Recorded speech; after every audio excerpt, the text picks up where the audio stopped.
A former Philippine mayor with alleged ties to Chinese criminal syndicates has been arrested in Indonesia after being on the run for months. Philippine senators say they are ready to take custody of Alice Guo once she is deported back to Manila. Suspicions against Guo surfaced after Philippine law enforcement officials raided a casino linked to illegal offshore gambling operations in her town of Bamban in March. They uncovered scam centers and human trafficking syndicates that were run from a facility built on land that she partly owned. The Senate launched an investigation into her alleged criminal ties in May, but Guo refused to attend most of the hearings, and that forced the chamber to issue a warrant for her arrest. Guo fled the country in July, traveling to Malaysia and Singapore, before, according to officials, arriving in Indonesia last month. She was finally arrested in Tangerang City in Jakarta just before midnight on Tuesday. Indonesia's law minister says she will be deported back to the Philippines. Both countries reportedly looking at a possible prison exchange. Guo, along with her co-conspirators, have been accused of laundering some $1.8 million as part of illegal offshore gambling operations known as POGOs. Guo has denied those accusations, calling them malicious. She's also suspected of being a Chinese spy. Her fingerprints have been found to match a Chinese national named Guo Huaping, but she has insisted that she is a natural-born Philippine citizen. And for more, Buena Bernal joins us live from Metro Manila. Buena, what happens next? Well, following that high-profile arrest of this embattled controversial personality, Alice Guo, around 1:30 a.m. Philippine time, Wednesday in Tangerang City, actually outside that capital, Jakarta, but still within the greater Jakarta area, that province of Bamban, Philippine authorities believe that Guo would be deported back to the Philippines within the week. Guo is, of course, linked to these crime-ridden online casinos in the northern Philippine municipality of Bamban, where she was previously mayor despite her Filipino identity under question. Now, the first possibility here, if Philippine authorities are to be believed that she will be deported back to the Philippines this week, is of course her transfer to the custody of the Senate, transfer to the Sergeant-at-Arms of the Senate that issued her arrest order due to her non-appearance in legislative hearings. Now, there is also the possibility that prior to her deportation, if some Indonesian media reports are to be believed, that there is negotiations for a possible fugitive exchange. And according to legal experts that I spoke with, that this is purely within the diplomatic track. Now, while the Philippines cannot unilaterally conduct law enforcement operations on foreign soil, the Philippine National Police said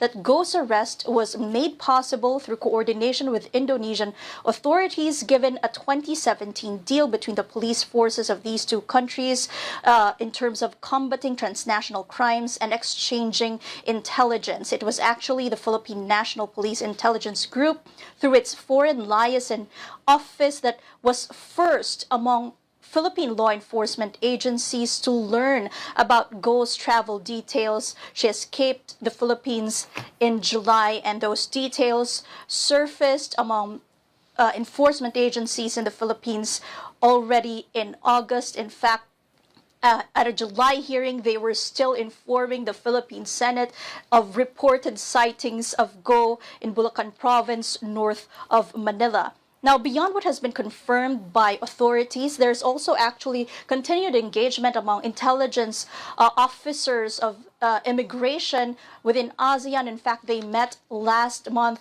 in Vietnam. There's also an ASEAN-wide mutual legal assistance treaty that enables these states to actually locate suspects but not aid in their arrests. And there's also an extradition treaty between the Philippines and Indonesia, although legal experts I spoke with said that this applies only to personalities with a court-ordered arrest warrant or a court conviction. And remember that Guo has actually not been charged in any Philippine court yet, with the exception of a quo warranto petition before a Philippine regional trial court that is seeking for her removal from office. And all of the proceedings against Guo right now are at the prosecutorial level. So an international law expert, Romel Bagares, I spoke to, say that her deportation could be based on the canceled passport that she has. But whatever is the justification for her deportation, Philippine President Ferdinand Marcos Jr. has thanked Indonesia for the coordination that led to her arrest. The Philippines also thanks the Indonesian government for their assistance on this matter. The close cooperation between our two governments has made this arrest possible. Let this serve as a warning to those who attempt to evade justice.